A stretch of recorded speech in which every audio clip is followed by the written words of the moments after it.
Ya Ibu-ibu, kita lanjut lagi materi tentang penyandang disabilitas ya Ibu. Ya. Bagaimana jika dunia ini kita balik nih Bapak Ibu, kita masyarakat umum adalah penyandang disabilitas. Akankah kita berusaha agar hak-hak kita sebagai penyandang disabilitas itu terpenuhi? Sekarang saya tanya nih ke Pak Karjo, apa saja yang berhak didapatkan oleh penyandang disabilitas? Coba dalam kehidupan sehari-hari Pak, penyandang disabilitas itu apa aja? Ya, primanya Bu, pada baik uang ya. Iya. Dikatakannya Bu. Iya, oh berarti diperlakukan sama dengan orang lain ya Pak ya? Ya, betul, Ya, terus betul. coba Ibu Danya. Ya Bu, Oh, ini kebebasan dari kekerasan, Ya. gitu, terus tidak dikucilkan, Ya.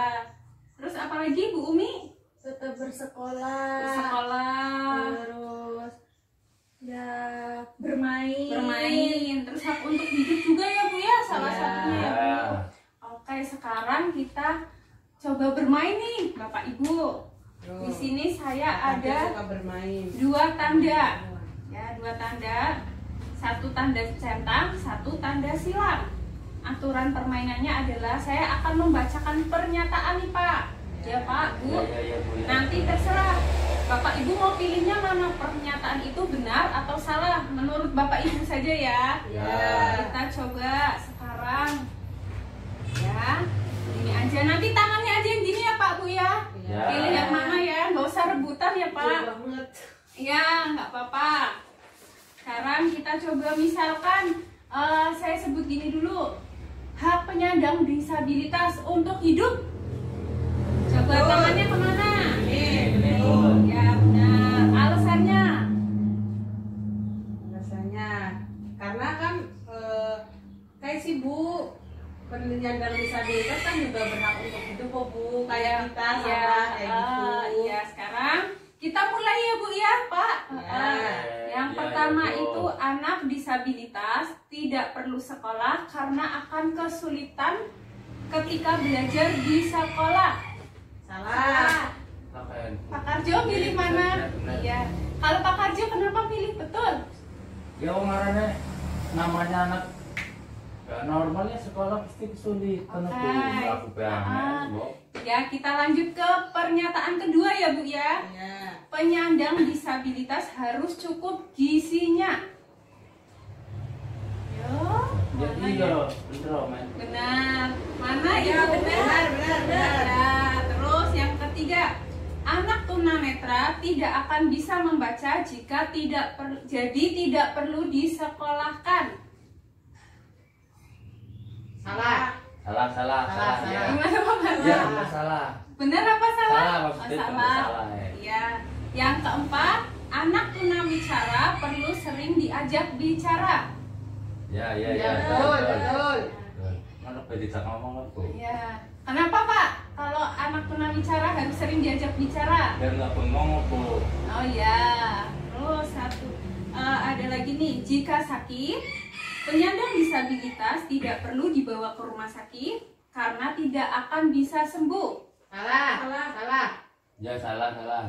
Gimana nih Pak Karjo, kayaknya tuh mikir terus. Salah ya, bener salah maksudnya. Benar apa salah nih Pak? Salah. Salah. Bu Umi, alasannya apa nih?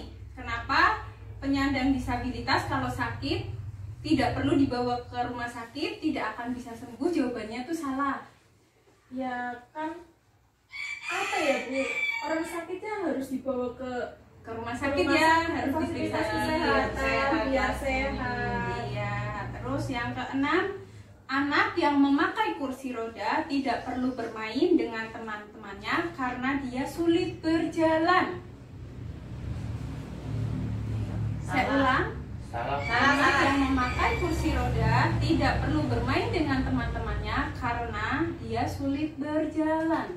Salah. Alasannya apa budanya? Karena kan bermain itu nggak harus jalan Bu, bisa melakukan permainan yang lain. Ya, gitu. contohnya apa Ibu Danya? Bisa misalkan main boneka-bonekaan kan sambil duduk di kursi roda bisa. Iya. Gitu, Bu.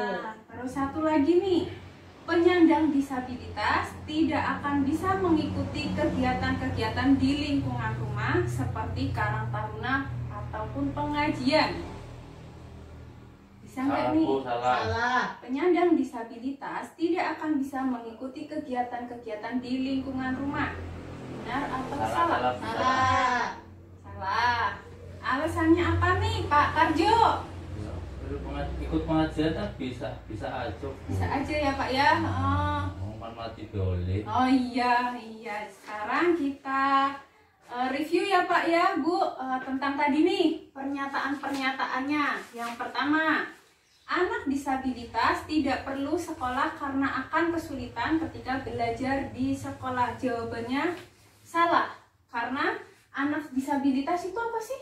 Punya hak kan? Bersekolah. Jadi pernyataan tadi salah ya Pak Bu ya. Yang kedua, pernyataan penyandang disabilitas harus cukup gizi. Itu benar ya? Iya. Ya. Hidup sehat itu kan salah satunya dengan memenuhi kebutuhan gizinya. Ya. Terus anak tunanetra tidak akan bisa membaca, jadi tidak perlu disekolahkan. Itu salah ya Pak? Ya. Bu?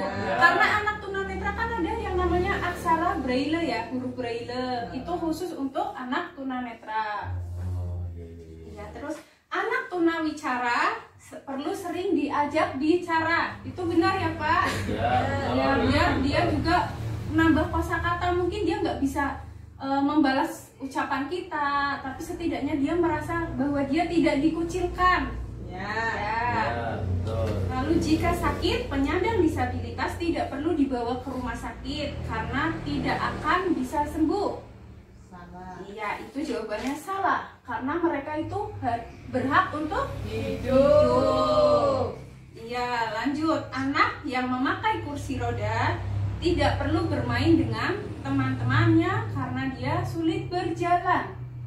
Itu Salah. Kenapa? Karena mereka kan juga bisa nih berhak untuk beribadah, berolahraga, apalagi seorang anak ya Pak Bu ya. Ya. Iya, mereka berhak untuk bermain. Nggak bisa diem ya Bu. Iya, terus satu lagi.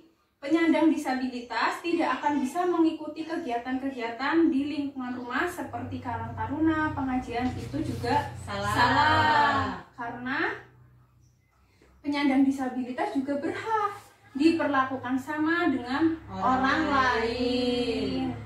Ya, jadi kita harus mengingat ini ya Pak Bu, hak-hak penyandang disabilitas. Iya. Oke, ya terima kasih ya Bu ya untuk waktunya. Ya, sama-sama.